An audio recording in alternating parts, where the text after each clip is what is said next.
saya nyatakan di sini pada tahun 2007 akan berlaku pertandingan di peringkat tertinggi parti, dan ketika itu saya mengetuai bahagian Permatang Pauh yang begitu menjadi tumpuan bahagian-bahagian lain untuk pencalonan. Saya tidak berkompromi dengan sesiapa. Di bahagian saya mengatur, maknanya saya mencadangkan untuk parti mencalonkan senarai penyandang sedia ada ketika itu Presiden Dr. Wan Azizah Wan Ismail, Timbalan Dr. Syed Hussein Ali. Tetapi ada gerakan-gerakan di peringkat bawahan yang ketika itu mahukan saudara Azmin Ali untuk menjadi Timbalan Presiden, dan ini saya sanggah, ini saya bangkang kerana pada pendapat saya tidak wajar bekas-bekas pegawai Anwar Ibrahim ini duduk di peringkat pimpinan tertinggi, kerana yalah, kita sudah ada Datuk Seri Anwar, kita sudah ada Dr. Wan Azizah, dan mahu ditambah lagi saudara Azmin Ali. Saya fikir ini tidak wajar. Kerana itu saya ditentang hebat, dan saya tahu ketika itu ada juga gerakan-gerakan untuk menjatuhkan saya di bahagian. Dan sebelum saya dijatuhkan, lebih baik saya keluar secara terhormatlah. 3A cukup benar. Kerana memang daripada awal penubuhan parti ini mereka membawa semangat reformasi. Ketika itu 99, ketika Datuk Seri Anwar ditahan, Dr. Wan Azizah menjadi presiden, banyak di luar kelompok Anwar datang menyertai parti kerana ingin membantu. Kerana saya yakin ketika itu mereka percaya dan yakin dengan perjuangan yang dibawa oleh parti.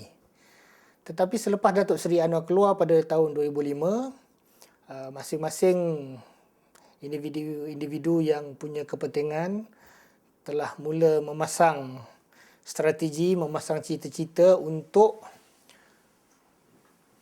mendapat jawatan supaya dapat berdamping rapat dengan Datuk Seri Anwar.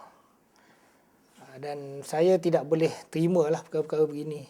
Maknanya bagi saya, daripada dulu hingga sekarang apabila kita menyertai mana-mana organisasi, kepentingan organisasi haruslah didahulukan daripada kepentingan peribadi. Yalah, maknanya sekarang ini, maknanya Anwar terlalu memberi ruang kepada Azmin. Maknanya diberi ruang seluas-luasnya sehingga membelakangkan beberapa kepimpinan lain. Semangat penggabungan Parti Keadilan Nasional dan Parti Rakyat ketika itu adalah untuk bersama membina sebuah parti yang kukuh, dan hasil daripada persefahaman itu Syed Hussein Ali dilantik sebagai timbalan. Dan perkara ini untuk orang yang baru menyertai PKR, mereka tak faham. Mereka tidak tahu apa yang telah dipersetujui oleh mereka yang sebelum ini. Kerana itu sekarang ni Azmin cuba memancing. Dan mungkin ini juga gerakan untuk menaikkan diri beliau dan membolehkan beliau berdamping rapat dengan Datuk Seri Anwar. Yalah, mungkin beliau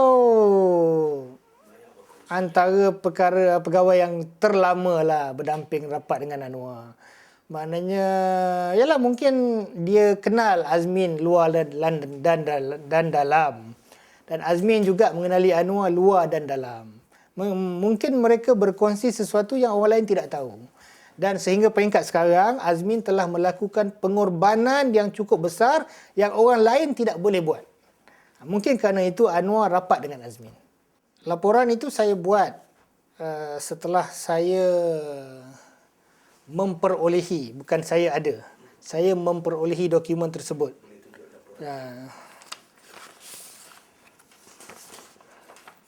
Ini laporan polis yang saya buat pada 17 November di Jabatan Siasatan Jenayah Komersial Bukit Perdana, Bukit Aman. Dan ini dokumen-dokumen yang telah saya serahkan kepada pihak polis. Dalam dokumen ini saya telah menyerahkan sebilangan besar salinan-salinan asal resit-resit pembelian saham oleh pemegang saham lah atas nama Azmin Ali, Syamsidah Taharin dan beberapa individu lagi yang bin dan berbentikan Taharin lah, maknanya saudara mara Azmin lah. Saya membuat laporan tersebut atas keinginan untuk mencari kebenaran, dan alhamdulillah maknanya sambutan, respon daripada masyarakat, respon daripada publik cukup baik, kerana mereka juga nak tahu khususnya bagaimana laporan saya pada dokumen tersebut bertarikh tahun 92 hingga 1994 ketika Azmin menjawat jawatan serta tersulit di Kementerian Kewangan, dan kemudian selepas 93 Anwar menjadi Timbalan Perdana Menteri. Dokumen saham saja bernilai transaksi tunai yang terlibat dalam pembelian salah saham itu bernilai 1.8 juta. Dan salinan dokumen yang saya dapati ialah salinan asal. Salinan yang dokumen-dokumen lain adalah seperti penyata bank, penyata akaun bank, penyata saham lain yang bernilai lebih kurang dalam 10 juta. Yang itu salinan, dan saya telah serahkan juga kepada pihak polis, dan polis telah menyerahkan untuk siasatan lanjut kepada SPRM untuk membuat siasatan lanjut lah.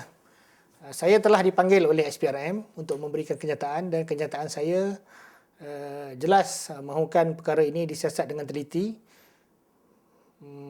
dengan adil dan saksama, agar kebenaran dan cerita sebenar di sebalik pemerolehan saham dan sebagainya dapat diketahui umum.